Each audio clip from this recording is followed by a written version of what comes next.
Welcome to Making a Murderer, Rubberducky YouTube channel. Thank you for coming back for a second day this week. We're doing our daily MaM reading, and we're on part 32. Page 311. Earl advised me that during the time he and Robert Fabian were rabbit hunting, Earl observed Stephen and noticed Stephen seemed to be in a daze. He said Stephen was standing straight up and down and looking at the ground. Earl stated he was positive the day he went rabbit hunting was the same day he picked up his glasses. Earl advised us he was pretty sure the Suzuki that is in Stephen's garage was outside Stephen's garage prior to this incident taking place.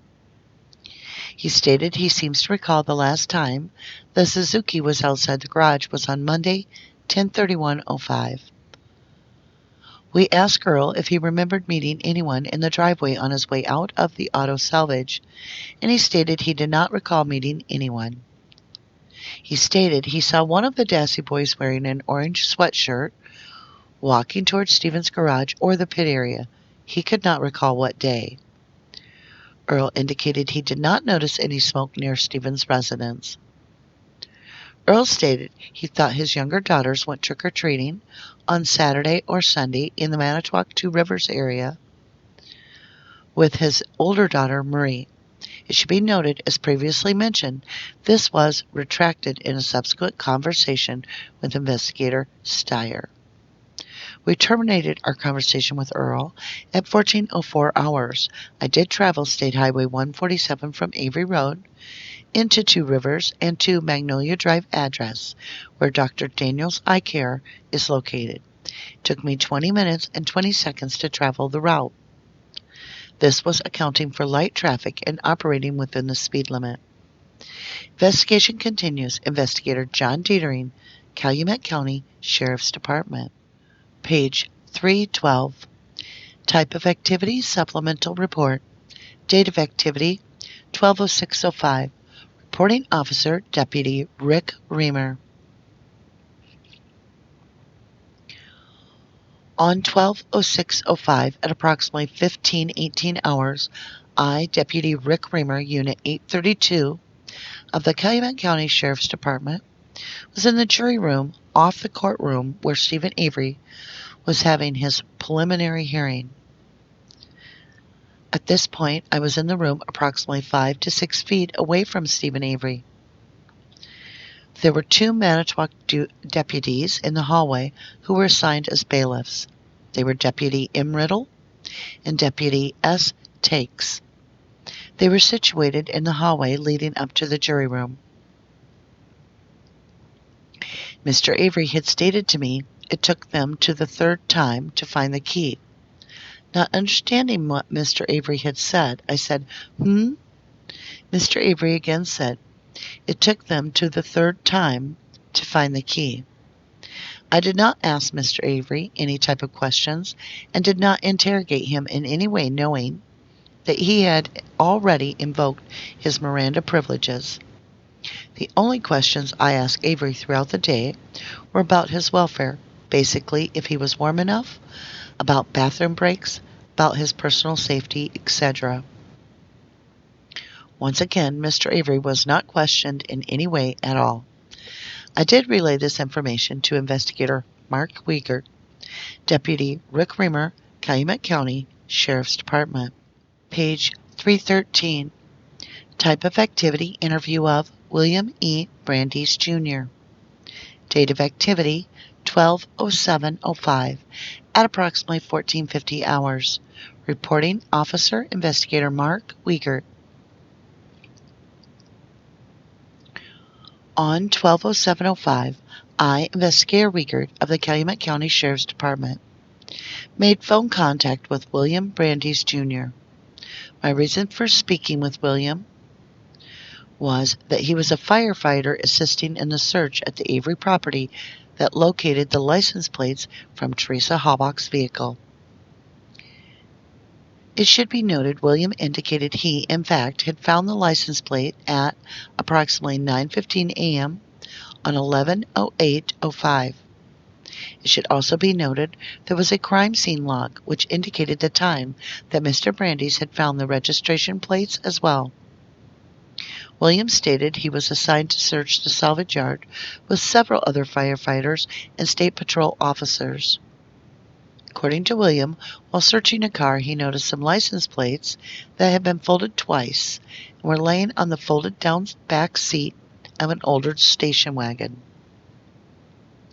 He indicated the license plates were towards the passenger side of the vehicle on the folded down seats. William reached through the driver's side rear window and picked up the license plates. He indicated he was wearing gloves at that time. William unfolded them so he could read the numbers on the plate. William then asked the state trooper to repeat the registration number. William stated the registration they were looking for matched the plates he had found. At that time, William stated the state trooper radioed the command post to inform them of what he had found. State Trooper Cindy Payne would have stood by with the license plates. At approximately 12:03 p.m., the Wisconsin State Crime Mobile Laboratory Unit did arrive back at the area where the license plates were processed and collected. I did request William to go to the Brillion Police Department and meet with Officer Dave Jagier and fill out a written statement form. It should be noted that statement form will be included in this report. Page 314. Investigation continues. Investigator Mark Wiegert, Calumet County Sheriff's Department. Page 315. Type of activity, application for search warrant of Steve Avery's residence. Date of activity, 12/09/05. Reporting officer, Investigator Dietering. Documents generated, search warrant, and affidavit. On Friday, 12/09/05, a decision was made to apply for a search warrant of the Steven Avery residence located at 12932 Avery Road, Town of Gibson, Manitowoc County, Wisconsin. The purpose of the application for the search warrant was to seize a wooden bookcase/cabinet last seen in the bedroom occupied by Steven Avery. The search warrant adequately describes the residence to be searched as well as the item to be seized, namely a wooden cabinet/bookcase. The search warrant was signed by the Honorable Judge Thomas Gritton and was received by me, Investigator Dietering of the Calumet County Sheriff's Department, at 1:30 p.m. on 12/09/05. The search warrant was subsequently served by Wisconsin Division of Criminal Investigation and Sergeant Bill Tyson of the Calumet County Sheriff's Department. For details concerning the execution of the warrant, please see the detailed report by Sergeant Tyson. Investigation continues. Investigator John Dietering, Calumet County Sheriff's Department. Page 316. Type of activity, supplemental report. Date of activity, 12/09/05. Reporting officer, Sergeant Bill Tyson. On Friday, 12/09/05, I, Sergeant Bill Tyson, of the Calumet County Sheriff's Department, was notified by Sheriff Jerry Pogle that he did wish for me to come to the Sheriff's Department and meet DCI Special Agent Thomas Fassbender. Sheriff Pogle stated a search warrant to Steven Avery's property had been issued, and he would like for me to go with Special Agent Fassbender to Steven Avery's property to retrieve the wooden cabinet bookcase in Steven Avery's bedroom. Upon my arrival at the Sheriff's Department at approximately 14:20 hours, I did meet with Special Agent Fassbender and Special Agent Matthew Joy. While en route to the Avery property, we did stop and meet with Special Agent Michael Sassy, who also works for the State of Wisconsin Department of Criminal Investigations. Special Agent Sassy did follow us onto the Avery property. At approximately 16:10 hours, we did arrive at the Avery property and did park at the salvage yard office. We did locate Charles Avery walking near the building, and he did come over to our location. Special Agent Fassbender spoke with Charles Avery, and a key to Steven's residence was obtained from Dolores Avery. We arrived at Stephen's residence at 16:20 hours. Special Agent Fassbender could not open the main entrance to Steven Avery's residence with the key provided. We then walked over to the service door located at the south end of the trailer and found the key did open that door. At 16:23 hours, we entered the residence and proceeded to the bedroom. Special Agent Fassbender did request Special Agent Joy and Special Agent Dassey to clear the residence to make sure there was no one else inside the residence. After the residence was cleared, Special Agents Joy and Dassey did come into Steven Avery's bedroom, where Special Agent Fassbender and I were located. I did take several photographs of the wooden cabinet bookcase. Special Agent Fassbender informed me the back side of the wooden cabinet bookcase was pulled away from the nails, which did secure it to the back of the wooden cabinet bookcase. I did take several photographs of the side view of the wooden cabinet bookcase. While looking at the wooden cabinet bookcase, we could see there were other items within the wooden cabinet bookcase. I did ask Special Agent Fassbender if the books and other contents were to be collected with the wooden cabinet bookcase, and Special Agent, page 317, Fassbender stated he would exit the residence to make a phone call to the district attorney to clarify if we were to collect just the wooden cabinet bookcase or all the contents within the wooden cabinet bookcase. Special Agent Fassbender then returned into the residence and stated we were to collect the wooden cabinet bookcase and all contents that were inside the wooden cabinet bookcase. At 16:34 hours, Special Agent Fassbender did pick up the wooden cabinet bookcase and did carry the wooden cabinet bookcase out of the residence and did place the wooden cabinet bookcase in the back seat of his car. At 16:35 hours, we did exit Steven Avery's residence and did lock the door. We drove back up to the office area and did speak with Charles Avery. Special Agent Fassbender and I did follow Charles to Dolores' residence, at which time Charles did turn the key over to Dolores Avery. Special Agent Fassbender also provided Charles Avery with a copy of the search warrant at Charles Avery's request. We left the Avery property at 16:47 hours en route to the Calumet County Sheriff's Department. Special Agent Fassbender and I arrived at the Sheriff's Department and met with Investigator John Dietering, who did have the keys to the evidence room. The wooden cabinet bookcase was carried down into the evidence room, and the proper paperwork was filled out. The wooden cabinet bookcase and its contents were locked into a secured locker within the evidence room. Sergeant Bill Tyson, Calumet County Sheriff's Department. Page 318. Type of activity: application for subpoena requesting the make, model, and serial number of the telephone issued to Teresa Halbach. Date of activity: 12/09/05. Reporting Officer Investigator Dietering. Documents generated: copy of subpoena. On Friday, 12/09/05, I, Investigator Dietering, of the Calumet County Sheriff's Department, did apply for a subpoena requesting the make, model, and serial number of the telephone issued to Teresa Halbach by Singular Wireless. The subpoena was signed by Honorable Judge Thomas Gritton, and a facsimile transmittal was sent to Singular Wireless. The transmittal consisted of a face sheet and a copy of the original subpoena. The facsimile transmittal report indicates that the facsimile was successfully sent on Friday, 12/09/05 at 15:54 hours. Investigation continues. Investigator John Dietering, Calumet County Sheriff's Department. Page 319. Type of activity: interview of Robert Fabian. Date of activity: 11/30/05. Reporting Officer Investigator Gary Steyer. On Wednesday, 11/30/05, I, Investigator Gary Steyer, along with Investigator John Dietering of the Calumet County Sheriff's Department, did interview Robert Fabian at approximately 11:35 a.m. at his residence of 941 Main Street, Mishcot, Wisconsin.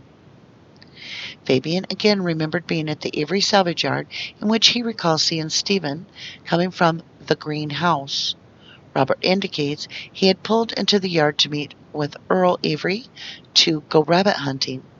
Robert stated since the last time he had talked to the investigators, he remembered being inside his truck and pulling up with his truck when he had talked to Charles Avery in the yard by the shop.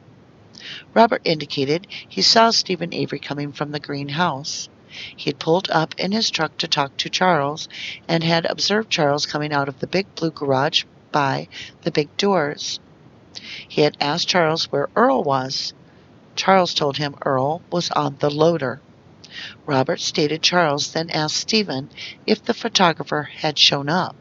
He remembers Stephen commenting she had not shown up, and he pulled away with his truck to meet with Earl.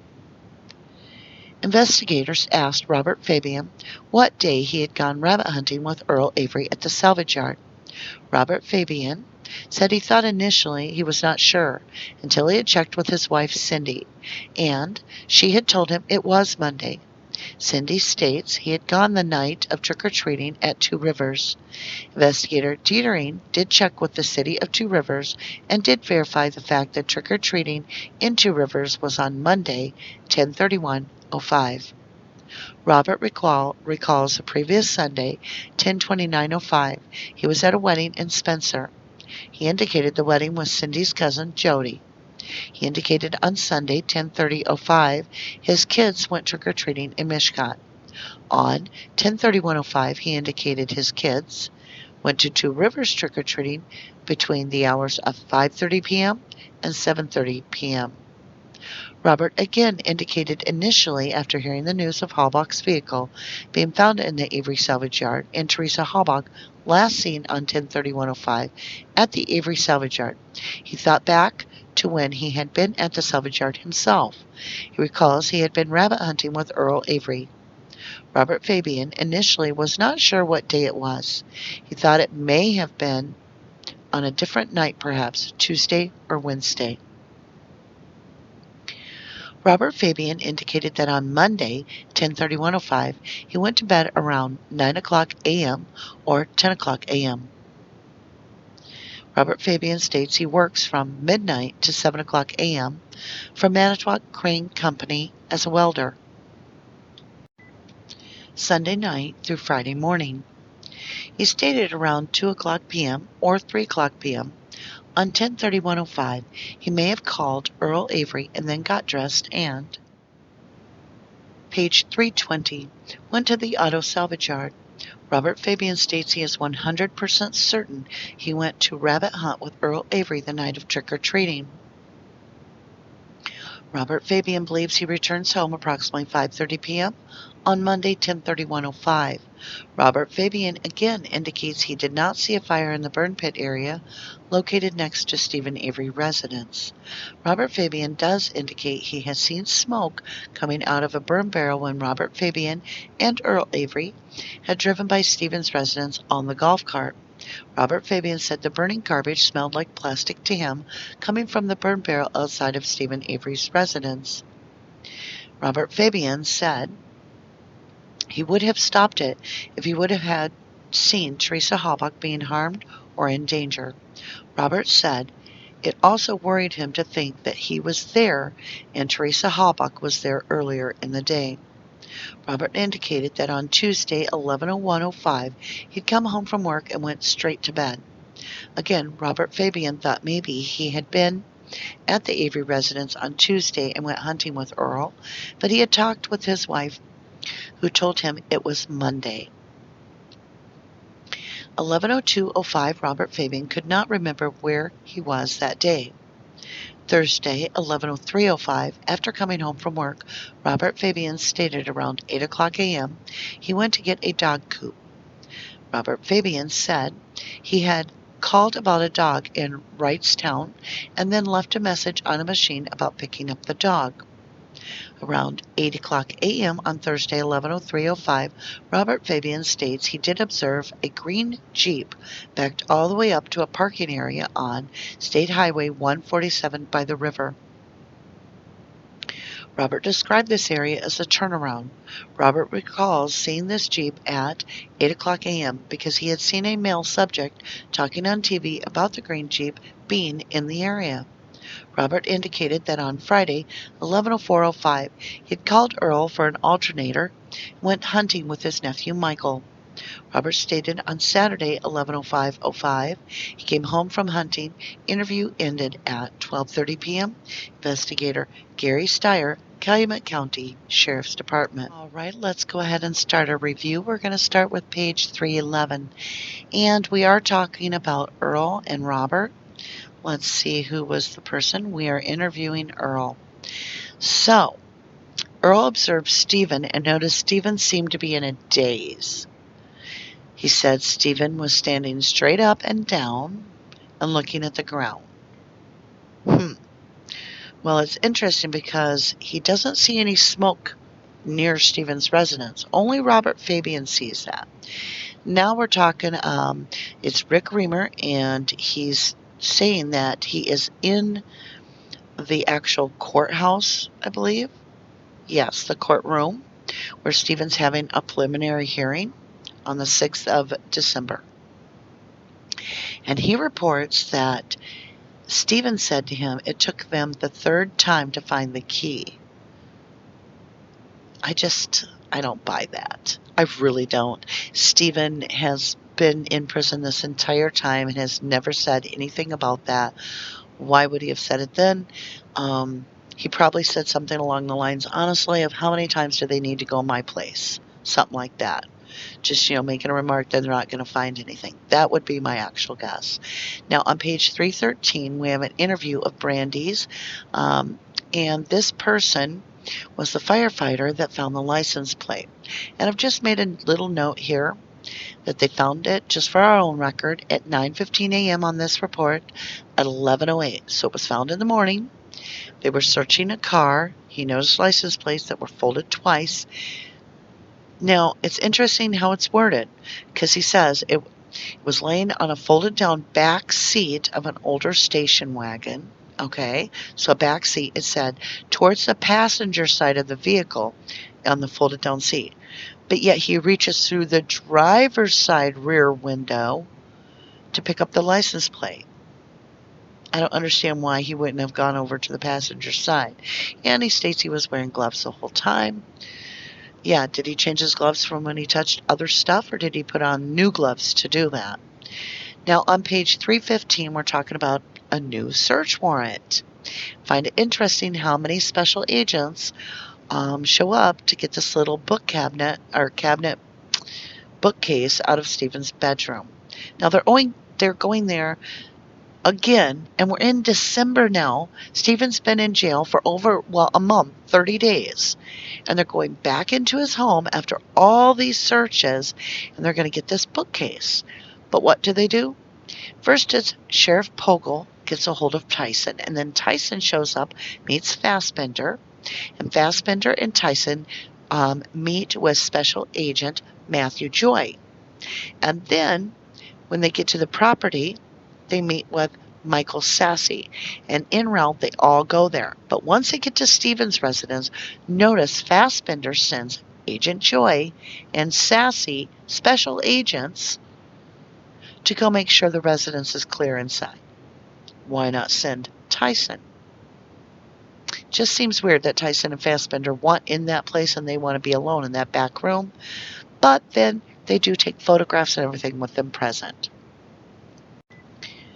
Now we're on to page 317, and they're still talking about the bookcase. And then, this is important. I think that if he's putting the key in there, whoever it is, you would want to check for evidence to make sure that this is the person that's putting the key in there. I just find it strange that they don't bag the bookcase. They literally just pick it up as if it's not important and throw it in the back seat of Fassbender's car. Now, all this evidence being put in the back seat of the car, what else had been put in the back seat of the car that would have trace DNA on it? They don't seem to understand. They need to secure evidence in a proper container, in proper environment immediately. It needs to be tagged properly and so forth. On page 318, we have the subpoena. Finally, we're all the way into the 9th of December before we get a subpoena to find out the make, model, and serial number of the victim's phone. Why is that not being done the very first part of November, like immediately get everything you can on the telephone of the victim. So let's jump over to page 319. Now, 319 is a big deal because this is where we would have a problem following the state's story. Now, Steven, he had already reported that he had supper on the 31st at his mother's house, like he always does. Here you have a witness stating he saw Steven come out of the green house. That's Mama Avery's, all right? So you have Robert Fabian pulling up in his truck. It's right about the time that Steven would be having dinner. What's really going on here? If he's having dinner and all this kind of stuff, what? It's just, I hate to be too, I'm just not being tactful, but the body's burning by itself. Nobody's manning the fire while he's comfortably having dinner over at his mother's house around all these people. I don't get it. And then Charles is telling him where Earl is. Earl is on the loader. Now, from my own personal knowledge, I know from studying the case that was supposed to be a hustle shot. Was the loader down in the quarry? Was supposed to be the last hustle shot. In other words, when Steven talked to Teresa, he was supposed to have told Teresa to go down to the quarry where she could photograph the end loader as they were selling it. Now, I never remember about hearing it after Teresa goes missing that they did sell the loader, but I don't have anything on that. However, I do know that was why Steven had made that last call to her phone and then hung up when it didn't go through. And then Robert stated Charles had asked Steven if the photographer had showed up, and he remembers Steven commenting she had not shown up. Now, that isn't what anybody else states. And then it is confirmed that it was Halloween night that Earl, as well as Robert Fabian, who is called Bobby by Earl, did go hunting. You guys, he's got a gun. He's on the loader. Now, it's also interesting that we have another nighttime worker. So no alibi for Robert Fabian on the 31st because he doesn't work on Monday nights. He only works Sunday night through Friday night. So Monday night, he would not have been at work. Very interesting to me that Robert Fabian works graveyard shift as well. So we go on to talk about Robert Fabian and Earl are on the golf cart. So now later, they're buzzing through the yard over at Stevens. How is he going to have any privacy if he's the one that seriously would have allegedly killed this poor woman? He's had his mom bringing him the mail. He's went over to supper at his mom's. He is got Robert Fabian and Earl cruising through his yard on the golf cart. They're talking about Dassey boys running around. When would you have time, without being seen, to get the RAV put away, get another vehicle out, get the RAV put away, then go commit a murder or rape, whatever it is that the state implied, which there's absolutely no DNA evidence to corroborate this story anyway, but obviously it could not have happened. Now, also, Robert Fabian had seen this on TV about the green Jeep that was parked at the turnaround. He's claiming he saw it on Thursday morning the 3rd around 8 a.m. and it's backed all the way up in the parking area on State Highway 147 at the turnaround. So, if he's being honest, that is another witness that has seen a green Jeep-like vehicle parked in the location that others have identified as the RAV4 of Teresa's. Now, he said right here, a green Jeep. That's what everybody said on 147. That's what her missing poster said, was a green Jeep, which is the information collected from the victim's mother. And we all know a victim, their mother is going to know what color vehicle they have. We all get fearful, especially when our children are in their youth. So thank you for this day and going through this read with me. A lot about Earl this week. Thank you guys for joining me on part 32. And as always, for all the support that you guys offer to Brendan and Steven in this case and keeping the public aware of their situation where, they haven't done anything, but they've had incarceration for their adult lives. It's just absolutely ridiculous. With that, you guys, it's time. If you didn't do the crime, you shouldn't do the time. Thank you guys. Have a wonderful evening.